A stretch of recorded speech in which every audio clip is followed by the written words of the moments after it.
And good afternoon, Muskegon. Don't touch that dial. You are watching or listening to Torn in Two for this April 29th, 2022. Hi, I'm your host, Gregory T. Roberts. It is nice day out there. It's mostly sunny, 60 degrees, and we have a very important show today. Just a couple things. If you would like to be involved in the show, I know the people you're driving. You just keep your hands on 10 and 2. But the people that would like to watch the show and have questions, you can do that by watching Facebook, WUVS 103.7 or M106. You can catch us on both sites. This, before I introduce our co-host and our guest for today, I need you to get some paper and I need you to get a pen.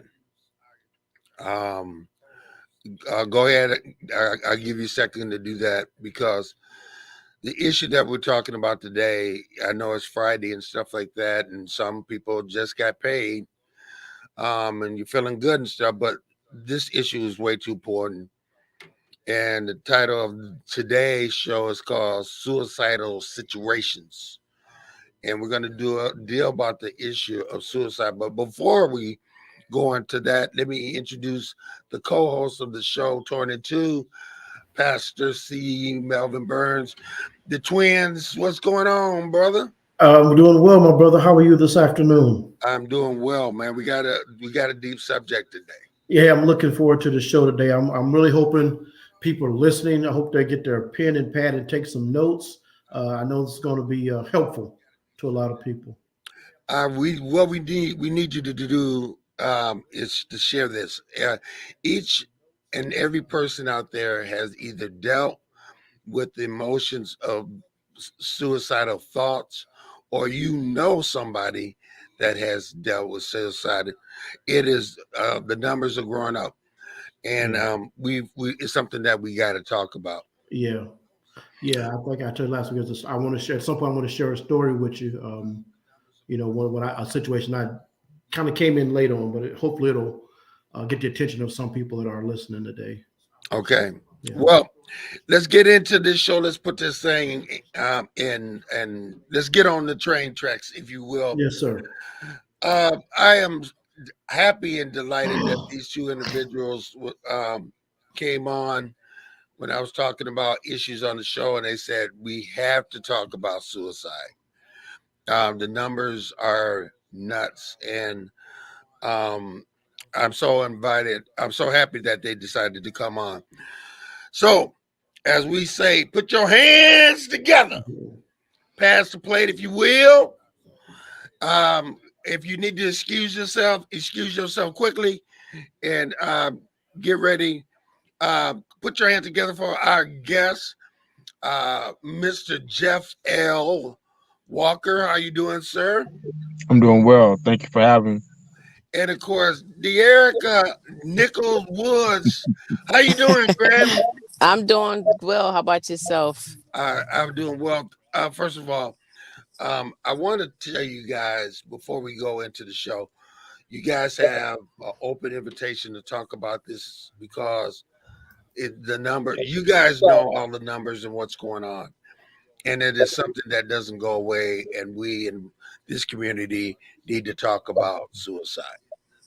Okay, so let's jump right into it. Why don't you guys introduce yourself and we'll go into the topic. All Jeff, right. you Good want after. Oh, oh, well, go ahead. Go ahead, Jeffrey. No. You go ahead, ladies first. All right. Well, De'Erica, sorry about that. no, that's all right. Good afternoon, everyone. My name is De'Erica Nichols-Woods. I'm no stranger to the community as much as I try to be. I am a certified QPR instructor here in the Muskegon area. And I also work with Kaya at Overcoming Barriers. That's our nonprofit organization. I am the director of program development. On top of that, I also have a production company, The Original Production, where I write and produce faith-based plays. Do a little bit infomercials you see with the demo days and our Tidbit Tuesdays. But I am really near and dear getting back to doing the trainings for suicide prevention, I took it upon myself and Jeff to offer the training free to the community at least like every other month, because within the last couple years, suicide ideations, attempts has gone up in African American community.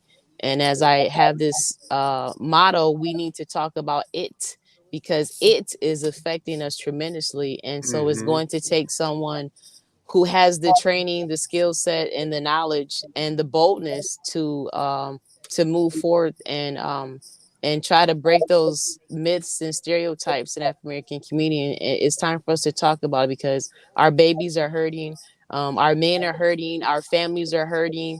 And we need to talk about it and tackle it. So I've taken upon myself to make that a mission and a goal, to start these trainings back up. So thank you for having me on my show, and I'll swing it over to my partner in crime, Jeff Walker.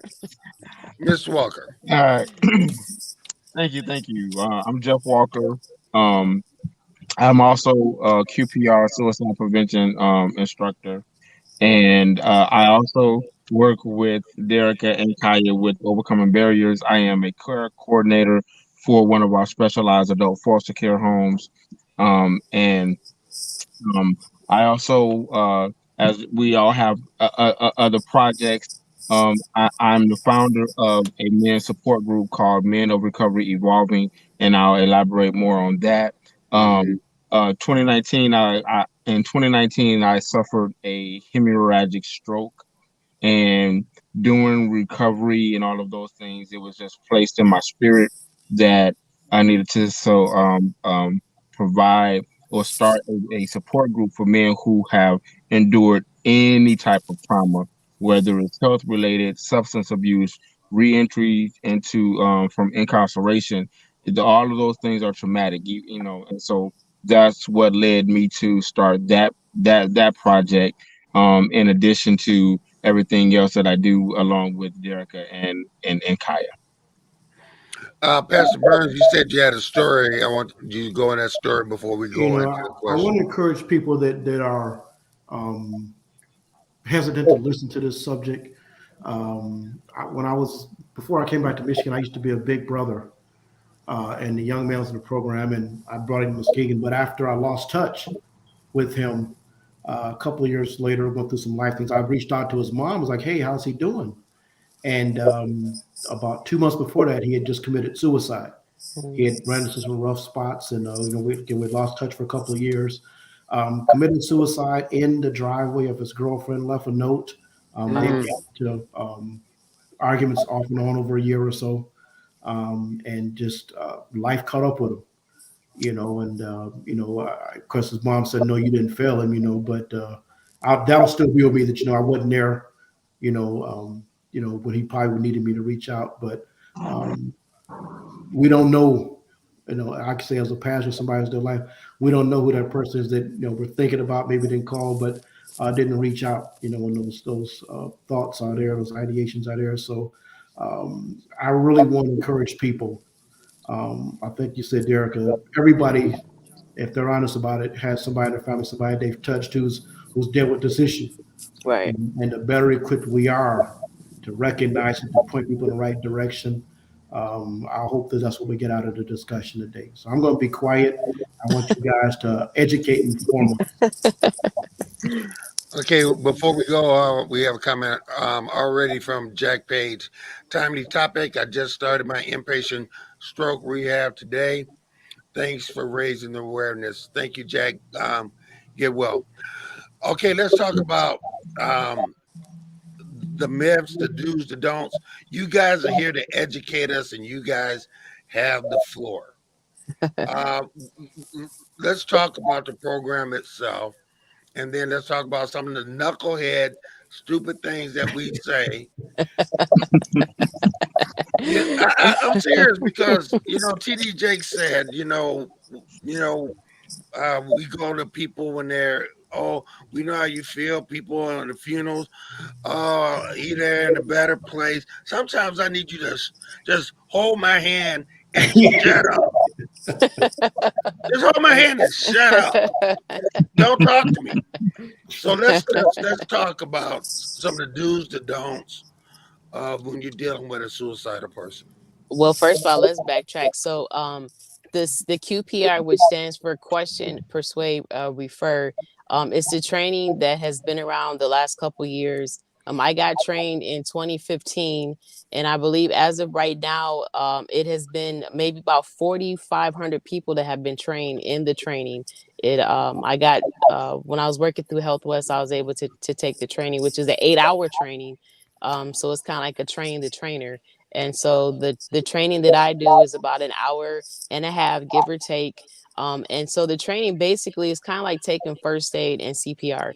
It equips Hmm. you with the basics of what to look for, whether indirect clues, um, direct clues, behavior clues, and then how to ask a question. And then once you do that, persuade someone to go get help. And so it's a wonderful training. I know that schools have implemented with their staff. Hospitals have made it mandatory. They're giving their staff so many years for everyone to be trained. And so I've had the opportunity since 2015 to train between high school staff, organizations, churches. And so, like I said, I told my pastor that I believe that if pastors took the QPR training, it'll be a game changer in their ministry, Hmm. because although God does offer prayer, prayer does help, but at the same time, there's resources out there for us. But we have this stigma. When I say us black folks, we Mhm. have this stigma and this myth and this taboo that we don't talk about mental illness. What happens in the house stays in the house. We don't go talk to therapists because we're not crazy, and that's a white person's thing. And so these are stigmas and barriers that hinder us from having healthiness within our minds, healthiness and being whole physically. Like I tell people, if your physical capacity is just as detrimental as your mental, if your mental is not right, then physical is not going to be right, and vice versa. And Mm. so there's so many do's and don'ts. The trainings that I've sat in, I've heard people call their loved ones dumb or stupid, which we probably Wow. heard that when somebody's saying that they're thinking about committing suicide or hurt themselves. You hear, oh, that's stupid, that's dumb, that's just that devil, that's the spirit. And so these are things that you don't want to do, because you never know what a person's going through. And I tell people, how would you want someone to handle or to deal with you if you're in a crisis situation? It's kind of like that old saying, do unto others if you have them do unto you. Hmm. Mr. Walker. Yeah, another one, another thing that we shouldn't say is, make the person feel guilty for having that thought. Oh, you're gonna do this, and you're selfish for wanting to do that. You know, uh, putting extra guilt on someone who's already in a suicidal mindset is not the right thing to do. Um, Hmm. uh, and I can echo everything Derek said, but she hit it right on the head. And as I was saying with you earlier, you know, uh, God has equipped men and women to be doctors and clinicians and psychologists and psychiatrists, because yes, ultimately he is the great doctor, he's the great physician, but he needs extensions to everything that he does, and he has placed people in places to be that help in that time of need. Hmm. You talked about putting the guilt thing on people, like, you know what, that's stupid, and that's the most selfish thing that you can do. And I've actually heard people say that. How does that impact the person? Because what we don't know and what we don't deal with is that financially, most households is one crisis, like $400 away from a crisis. Okay, Hmm. Mhm. mentally, we are one issue away from thoughts of maybe harming ourselves. Yes. Well, where do we start on this? I mean, where do we go? The thing is allowing people to know that it's okay to talk about what they're going through. mental illness is treatable, and suicide is preventable if we start to make it more. We have to get comfortable being uncomfortable and having these tough discussions so that people can realize I have somebody that I can go and talk to, and we have to be non-judgmental about them. Right. Because again, we all know someone who has been in that, that had that thought, you know. Um, we joke, that, there's 6 degrees of separation from knowing this person or that person. And we joke here at cafe, that here in Muskegon that degree of separation is only 2 people. So if Mm. you can be open enough to talk to someone and they feel comfortable, we have to start breaking down those barriers so that people will be able to talk about what they're going through and not feel the shame and the embarrassment of, like you said, I'm $400 away from a crisis. I can't pay my rent. I don't have any food. And you adding all of that stress and torment onto yourself when you can reach out to someone, or someone will be open to how you speak, and they can direct you to those that may be able to help you.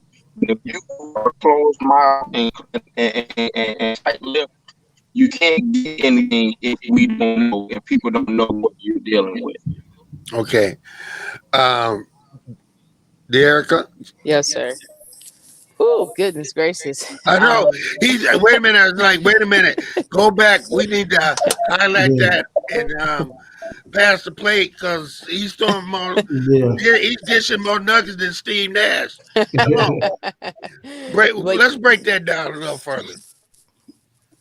We all go through things in life, situations, things that are temporary, and that can be, situation, divorce, sometime incarceration, employment, having to relocate. Situations can cause people to just think the end of the world. But Mm-hmm. we live in a day and time to where I think since the pandemic in general, we've seen more more bad than good, but and then vice versa, depends upon every situation.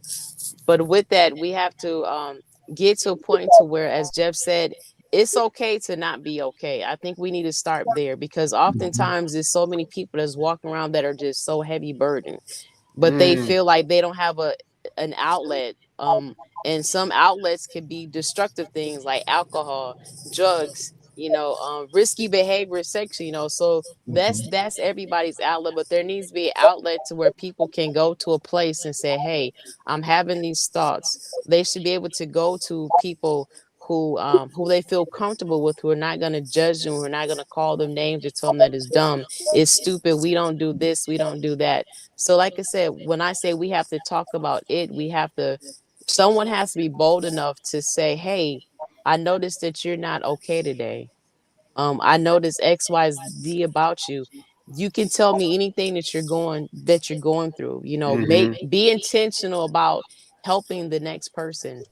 Be that safe space for people to where they feel comfortable to talk about it, to be able to talk about, I'm having this problem, I'm having this health issue, I'm having these thoughts, or I have a loved one that may be going through. I get calls all the time about the mental illness, and so with that, when you just listen, first of all, sometimes people don't want you to tell them what you need to do. They just need someone to vent to and listen. And then once you can decipher whether it's a crisis situation, or they need counseling or just someone to vent, then you should be able to refer them to get help. But I think for the most part, let's just start with the basic thing by let's just talking in general. It's too many mouths that are being closed. And it's too many people that are ignoring individuals when they're in a crisis situation, because sometimes we just don't want to be bothered, or it's like, oh, that's not my problem. But suicide is, it's a people problem. It's for everybody, because we've all been affected by it. whether it's suicidal ideations, the thoughts, someone who has attempted suicide, or someone who's committed suicide. We're all interconnected in some sort, in some way. Wow, let's go to comments, and I'm trying to read these as fast. Benita says, "What a sorely needed discussion. We needed to normalize talking about mental health and concerns, and how to identify those who may be in crisis. You never know how listening could Mm-hmm. literally save someone's lives." Exactly. I agree with you. And when I do the training, and I talk about when someone comes in a crisis situation, our phones have consumed us. So first, when someone comes to you, if you don't have time to give them your undivided attention, let that person know ahead of time, because it could be that one thing to where you don't have time and you're rushing them to may set them off. So I tell people, when you have someone in crisis, give them your undivided attention. Put your phone away. Put it in the drawer. Watch your body language. Watch your tone. Watch all that. And sometimes it's just about just listening, the act of Mm, listening. Mhm. Listen to what, because Listen. a lot of people listen. Are you hearing me? What I'm telling you right now? mhm, And it's not about you. Well, if it was me, I'll do this. No, just listen to the person first. Listen, I'm a note taker, so what I do, I say I'm listening to you, but I'm also taking notes, because there might be some things that I may be able to pick up on, or when if we have to go back into to have that conversation or think about that day, I can identify. But I let them know ahead of time, hey, I'm a note taker, I'm listening to you, but I'm taking notes. And it's just like okay. But I tell people, let's start with when they come to you to talk, be ready to listen. And if you can't, let them know, but go find someone that does have that time to listen. mhm. Let's go back to the comments from William Kitchen. Says, "Talk the talk, very serious subject. Love what I'm hearing. Thank you." Thank you, Um, sir. Yeah. Let me Pete, ask a question. So you say, and people only gonna remember three or four things. So I'm listening. Tell me what am I listening for? People don't say, "Hey, I'm thinking of hurting myself," but tell me what am I listening for? I would say, if someone is in crisis, listens for things of like direct clues. It could be indirect clues. Um, Things like, I'm thinking about, harming myself, or um, I'm thinking about, I went down to the insurance company the other day to get insurance policy. Like these are like indirect, direct clues. Okay. Things, if people have a Or relationship with someone particular, if you recognize normal behaviors, things that your loved ones always do versus things that are just not normal, like really like, and then begin to like ask questions. If they're not necessarily telling you exactly, um ask questions that may dig deeper. And I think, and that's where the training comes into, Mhm. like how to ask the questions. Okay. If you can't necessarily pick up on those clues, but just sometimes you just have to, hey, ask, are you thinking about harming yourself? Hey, what's going on with you? Have you thought about killing yourself? so, You just have and to then kind of that's like get right in there. mhm. Jeff, are you still with us?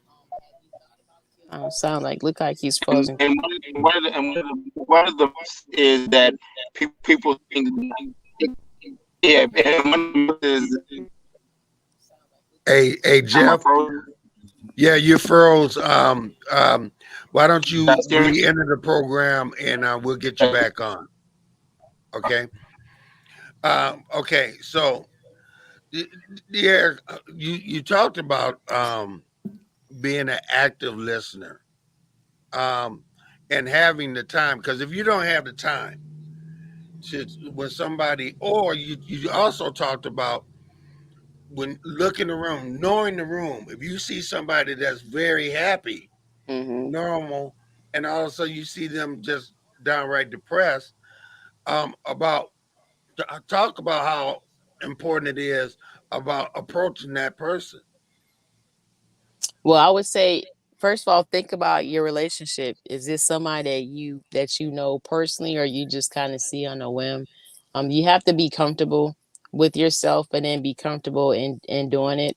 So I would say for instance, if we had an individual that was coming to the cafe like 2 weeks in a row, coming in, dropping clues. 1 minute she's happy go lucky, and then the next she just kind of comes in and she's just um, real sad, and may say, today's not a good day, or I thought about like leaving this world. Then it's like, hey, Mm. come here for a second. Let me talk to you. Like, what's going on? Mhm. Pull them aside, and you never want to talk to someone in a big group or setting. You always want to pull them to the side to give them that privacy, and that's where because you don't want them to feel embarrassed. A lot of times we do feel embarrassed, um, especially if people know that you're connected to certain entities. They may feel embarrassed, or people may just assume. Um, but you want to give them that privacy and just say, hey, come here, let me talk to you for a minute. You kind of have to be like their safe space. And like I said, it kind of just goes back to how would you want someone to deal with you in a crisis situation? It's pretty much how you should interact with someone in a crisis situation. Pastor Melvin Burns. Okay. And you touched on this a little bit in the beginning, and I know you're a very respectful person, but I want you to speak to my profession as a pastor. What would you say to pastors, who I would say historically have not dealt with this issue well? Don't worry about offending me. I want you to well, just look at me, and I want you to speak to all the pastors. Wait, hey, Melvin, let me add a little bit that. Let me add just a little bit of theatrics to that. Yeah. It's just the devil. Yeah. You. Oh, that's that spirit. It's just Your the label. spirit. We can say a lot of You nice stuff. need the Lord. We can say You a lot don't of nice have stuff no and try to be mental polite. problem. Right. So when I actually took the training at MCC, it was like 36 people and 5 African Americans. Then it was actually a couple of clergy in there, and they were saying that they wanted to take the training because they have had people in their congregation who's come to them talking about having suicidal ideations, and they just did not know how to handle it because it's they wanted to be more religious based, which is you could do that too, but they just Right. didn't know how to just stop and listen to that individual. And so I would say, as a pastor, if you have someone that comes to you confidentially, hey, pastor, I've been struggling with these thoughts. It's just been I've been really burdened. I've been thinking about, killing myself. It's kind of like, listen to them first. And then always, you can offer prayer in the end, but you don't want to throw scriptures at them and make them feel bad, like listen. And then if you have the training in QPR, then you know how to engage in that conversation, how to persuade them to live, and then how to refer them to get help. Jeff, I want to talk about men, because we were told that men don't cry. You're not a sissy. Put some dirt on a kid. Get back in the game.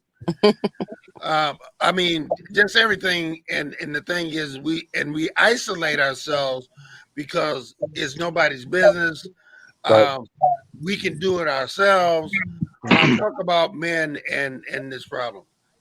Well, that's one of the things is we as men, as you said, we're taught from an early age that we're not supposed to cry, we're not supposed to show emotion, and the only emotion that is acceptable for men to show is anger.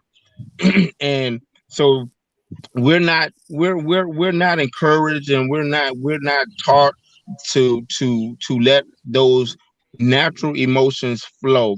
And as I was talking to you before the show started, Gregory, is that our bodies need to have that release of all of those stress. Crying is a stress reliever, you Mm. know. And Derek alluded to it earlier as well, that when your mental isn't working on all cylinders, your physical is not going to work on all cylinders either. Mm. So it is imperative that we change the narrative of men, boys saying that you ain't supposed to cry. We are supposed to cry. We are emotional beings. We are emotional creatures, and crying and and feeling sadness and feeling joy is just as much a part of us as being told to suck it up. And only time that we can show emotion is when we get angry, and then that poses another problem. That adds on stress. That adds on a lot of things that affects your body, affects yourself internally within your body. So yeah, we just have to start changing the narrative. I I have two sons, and I grew up, and when I grew up without a father.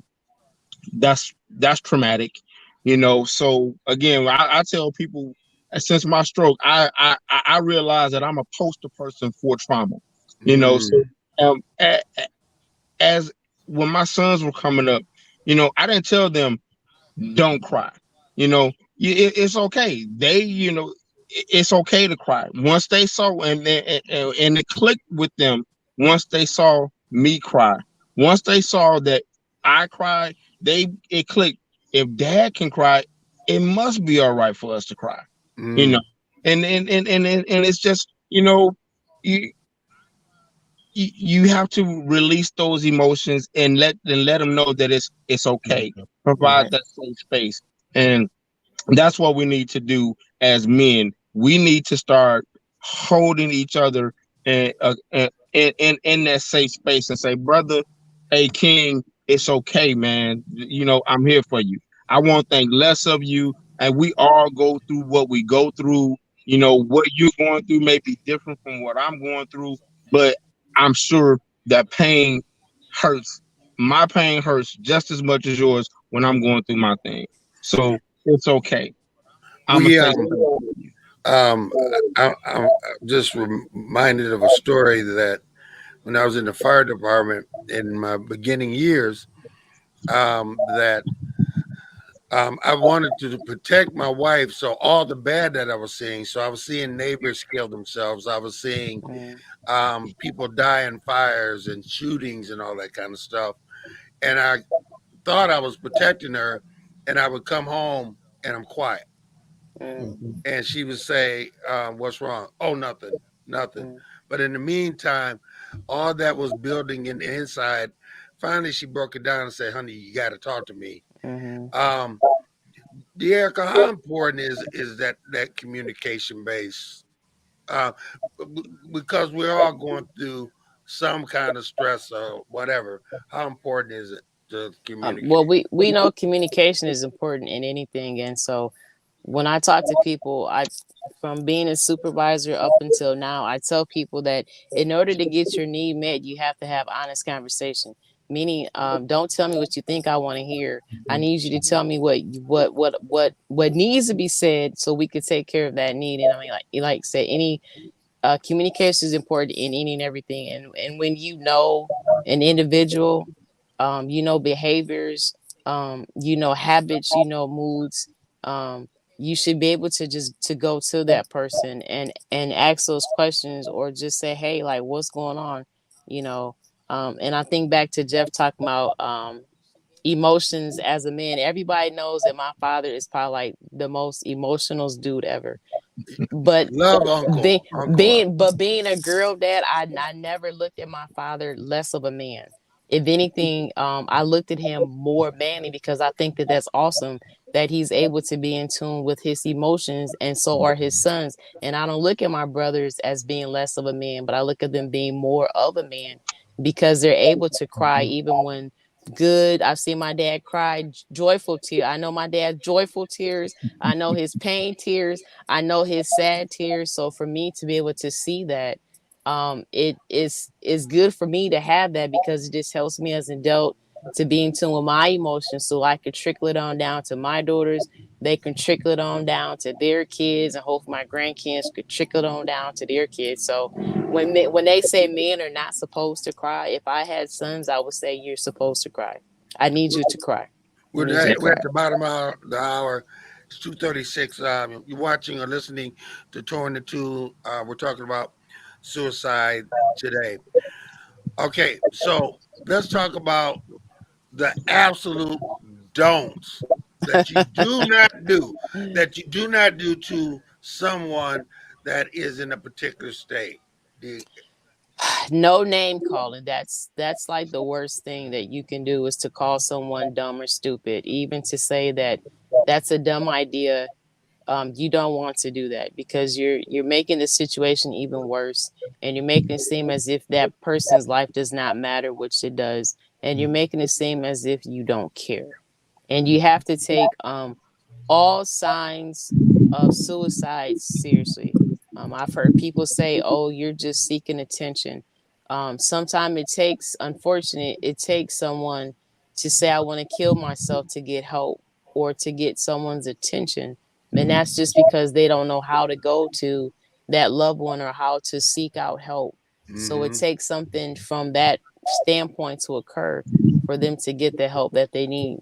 And I've said in trainings to where I've had people afterwards that said that I did those two things on that, those two slides of indirect and direct quotes my son or daughter said to me, and I told them that that was dumb, and Mhm. their child ended up committing suicide. Mhm. I want both of you to talk about how important, like you said, every attempt, everything said. If somebody says it, you take is its attention. Yeah, I mean, you don't ignore it. Well, the person says it all the time. Yeah, every suicidal thought that comes to you, you take. You have to take it seriously. Take You it got to take You seriously. have to. seriously. I, Yeah. I I've had and this was a couple of years ago, and Derek, I'm quite sure you remember. I had a family friend reach out to me because their son was dealing with suicidal ideation, and immediately and wanted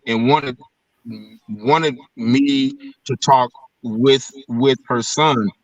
Hmm. And Derek and I, you know, we set up we set a meeting, had them come in, and we just sat and we just listened to the young man. He had a lot of pressure on him, was about to become a new dad, and a lot of pressure that he felt that he had to carry the family and all of those. Mm. And so we sat and we listened, and that's what when Derek says that you have to actively and attentively listen to what they're going through, and then open up dialogue as needed. Derek, you kind of do you remember who I'm talking about? I remember that. Yep, yep, yep. Yeah. And so and from that standpoint, we went through the process of talking, you know, asking, we got the answers as to why, we asked the question, can you keep yourself safe for 24 hours? Do you want, do you want do you want to get some help? We can refer you, you know, um and at the time he did not want to go talk to somebody again because of that stigma that I'm not telling my business to some outside person because you're gonna think I'm crazy. Hmm. So he agreed, that let me check on you. I'll check on you. Let me check on you weekly. I'll do a call in or we'll do a text. And I said, you prefer calling or do you prefer text? And he was like, I prefer text. So every week I said, well, I'm gonna check on you every week. I said, I'm not gonna give a certain day. I'm each week I'm just gonna check on you, see how you're doing. And I'm gonna say space. So you let me know if things are good. You let me know if things are bad. If things are bad, let me know what I can do to help you. I'll be there.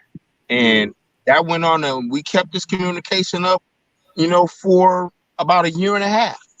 And then I ask him that periodically, I shoot him a text. When I see his mom, I ask her how. Oh, he's doing great. Thank you so much for what you and Derica did. He's in a different mindset. This that, and other. So it's all about creating that safe space and being available. and letting somebody be heard. And like Derek has said, if you ain't got time for somebody, let them know up front. Because the worst thing that you can do is be distracted when they're trying to let you know what's going on with them. How about this? What is the face of suicide? Because people think that it's only certain people that have mental problems, but I know people, rich, poor, black and white, whatever. Everybody has mental problems. Mm-hmm. So, so this stigma of suicide has a face is wrong. Yeah, most definitely. That's one of those myths. We all have suffered from depression in some capacity of our life, whether it's even if it was just like a temporary thing, seasonal depression. A lot of people have seasonal depression, postpartum depression, those women that have had kids and, find themselves slipping into depression. We've all have had some type of mental capacity sometime throughout our life. I mean, it's just one of those things that happens, but it's the what do we do about it? Are we talking about it? Are we getting help for it? Or are we just keeping it inside, and then with that it festers more and more and gets more and more and more deep because we don't know how to go about getting help, and reaching out to people. Like I said, we just don't talk about mental illness in African American community, but it's affecting us more and more on a daily basis, and with everything that's going around, with the police brutality and the homicides within our city, and the pandemic, it's just a lot of that. And it's heavy, it's heavy out here in this world. Yeah, and unfortunately, in the 2 years that we've been going through this pandemic, unfortunately, suicide rates among blacks have risen. You It's know, increased. Yep. So it's increased. So it's very important that this is a very, like you say, this is a very timely subject, and this is the reason why Derek and I do what we do with these trainings. And and we have one coming up in May as well. So it's free and it's open to the public, and just come and get this information so that you will know the telltale signs, and like some of those and just going back, Pastor, when you was like asking like what are some of the cues. So some of the non-direct cues are, oh, I'm tired of living. You know, you would just be, everybody would be better off if I wasn't here. Things like Mm, so. If you start and then if you start to see behaviors where a person who was not as religious or spiritual, um all of a sudden take a turn to being heavily spiritual and religious, or vice versa. Yeah. yeah. Seen that. That's Yeah. the Or time. be asking a question, if I killed myself, will I go to heaven? I know that Yeah. that question has come up Yeah. a lot. And just learning. So if someone shows like an interest or disinterest in religion all of a sudden, or someone that begins to read a lot about death, these are like behaviors and indicators that that they could be in a crisis situation or having suicidal ideations. Or even if they started giving away prized possessions and things of that nature, those are subtle things that we need to start looking at and be more aware of, in as far as the non-direct um, cues that Derek has mentioned earlier. So you talk about when you're successful in getting somebody to recognize they have a problem. Mhm. What are some of the ways you found you've been able to successfully get people to go from, yeah, I say I have a problem, to I realize I need some help now? yeah, I've yeah. let's turn that train on. Okay, so what do we know what the bad things are? Hmm. What are the things that we should do? So offer support to that individual and have resources available, whether it's the 1-800-273 talk number, which is a suicide prevention hotline. Say that Um, again. oh, Say it's that, one say eight that again. hundred 1-800-273 talk. Okay. And then Um, that is there's also a crisis text line that you can talk. You text talk to 741 741, and the lifeline and the text line are 24/7. Yeah. Okay. So it's kind of like a once you've gotten a person, you identify a crisis situation, you've asked a question, and they're willing to go get help. It's just a matter of having resources available, and that's something that we share in the training. Health West is going to always be accessible. Going to the ER if that person can't keep themselves safe and just feel that they need help ASAP, you can always go to the ER. They'll do an assessment on them, ask a whole bunch of questions, and then determine what's the next step for them. So it's kind of like having those resources available. And then I tell people I always make myself available for individuals to reach out to talk. And I've had success to where I've given numbers to therapists and people have actually called, trying to persuade people to get help. And what I'm trying to do now is reach out to African American therapists. That seems like another health disparity. Is that we want to get help, but we want to have people that look like us because we understand the culture.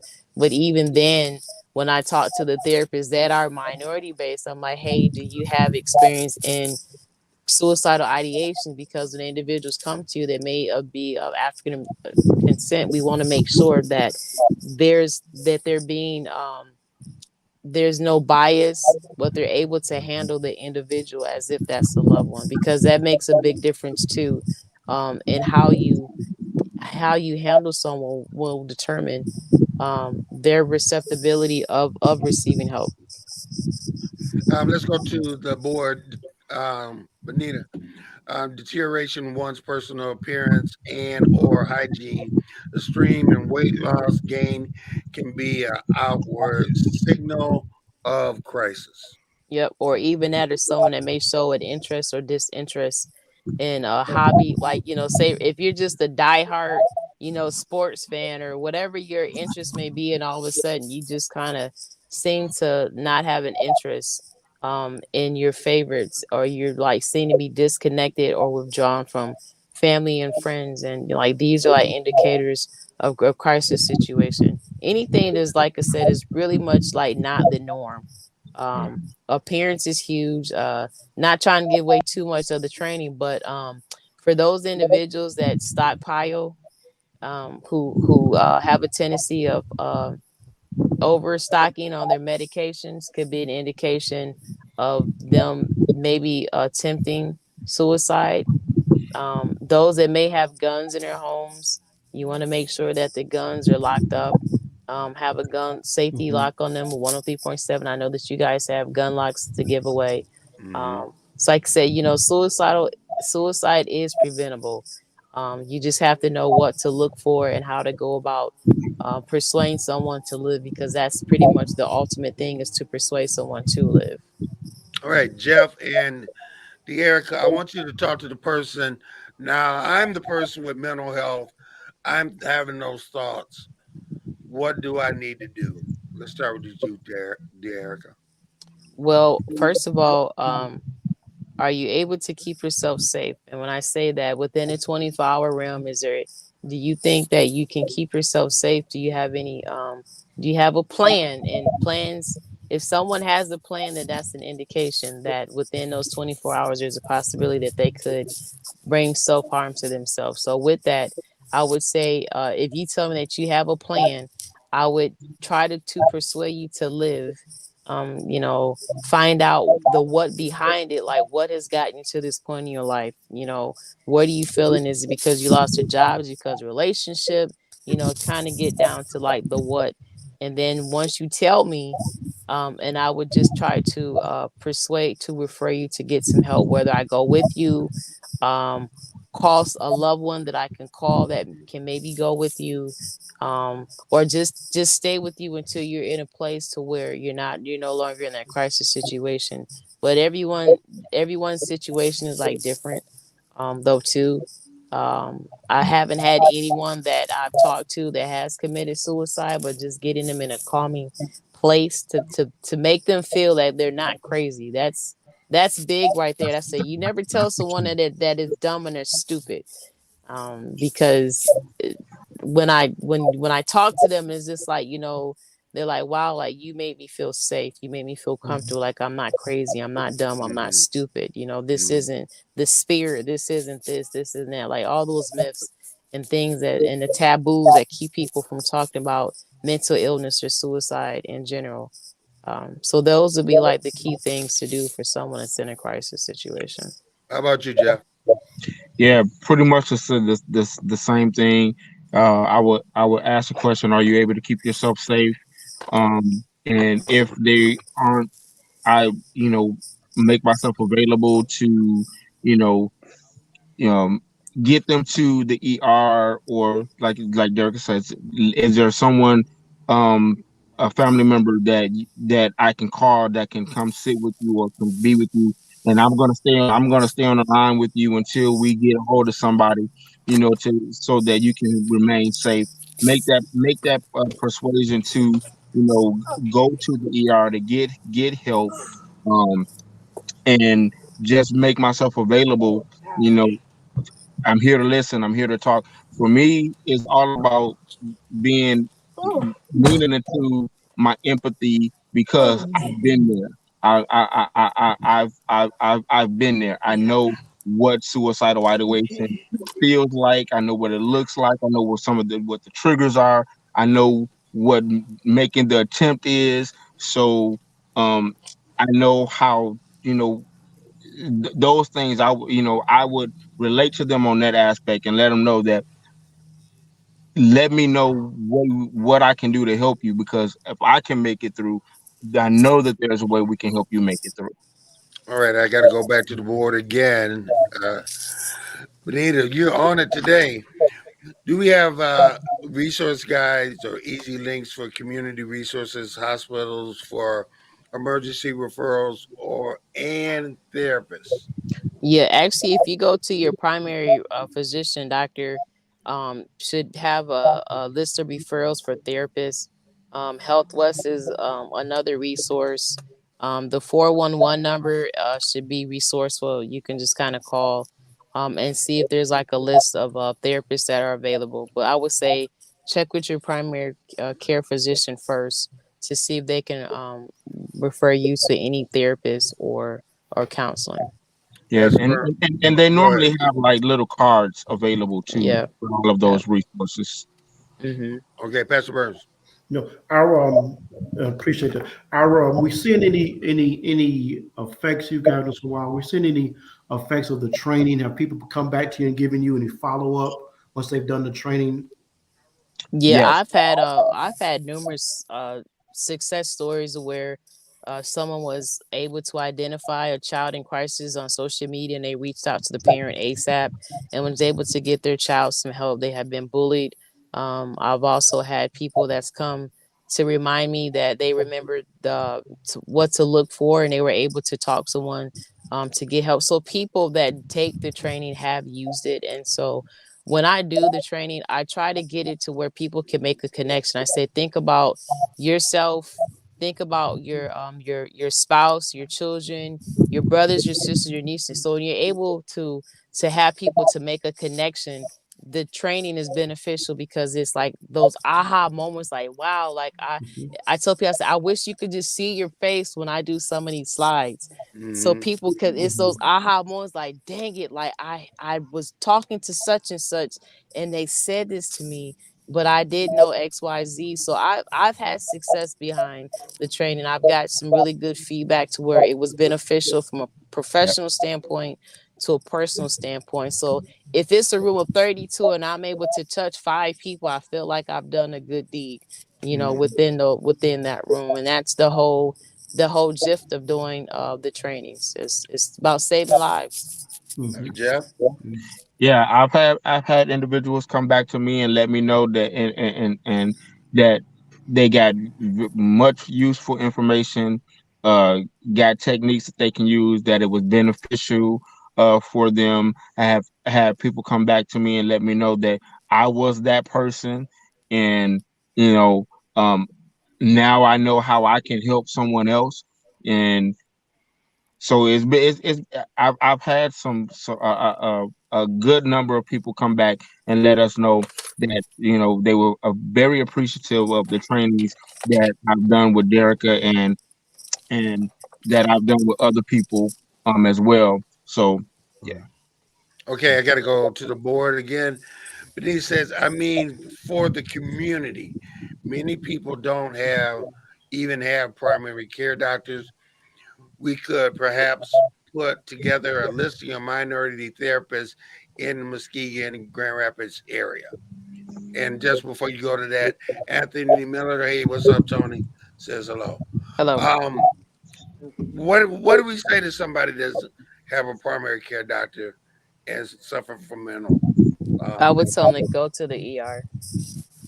okay, Yeah, I Yeah, would say go to the ER. That would be like the number one because they will connect you, and it's like the ER. They can't ignore someone that's in a suicidal crisis. okay. Let's okay. We got 2 minutes. Let's talk about the class. All right. So, the QPR training is it is a certificate based. I mean, when I say certificate, once you complete the training, you'll get a certificate. It looks good on a resume, and I guarantee that it'll be beneficial for any organization, whether you're working with youth, you work with people with disabilities. But it's just a great training to have underneath your belt. It's kind of like says, kind of like taking CPR first aid. It gives you the basic tools of what to look for. It's a free training that's going to take place May 17th at Mahali Center on Peck Street from 6 to 8 p.m. We'll have some light snacks. It'll be very engaged. There's going to be some role playing, and it's just a great tool to have underneath your belt, especially in this day and time that we live in. yeah. Now, is Tony And it's free? free. It's Oh, completely free. free 99. Yep, free 99. And here's the thing: is this is something that um, everybody needs to do. Turn that TV off. Um, this is something that can help not only you but help your neighbor.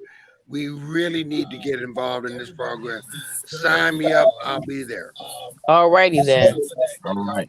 All right. Look Okay. So forward to it. we have 1 minute left. Um, I want you to know that you guys can come on anytime again because it's a serious issue. Um, is there any reason why, other than COVID and some of the things, why the numbers have gone up of suicides? I would say situations, a lot of situational and then trauma, between an African American community, just between the police brutality that we've seen within our own community. Our young men are walking around here angry. Um, is just the situations, environment and situation, I would say, has which has caused our numbers to go up in African American community. Jeff? Yeah. I would I would echo the same thing, you know, uh, just situational, um, Trauma. environmental trauma, you know, um, those will be the main things. Those will be the main things. And I'm just right now, I'm trying to keep it together because, with me being, it affects me personally because I'm like Derek said, we all know someone. Derek is my capturer. She knows when I'm not in a good space.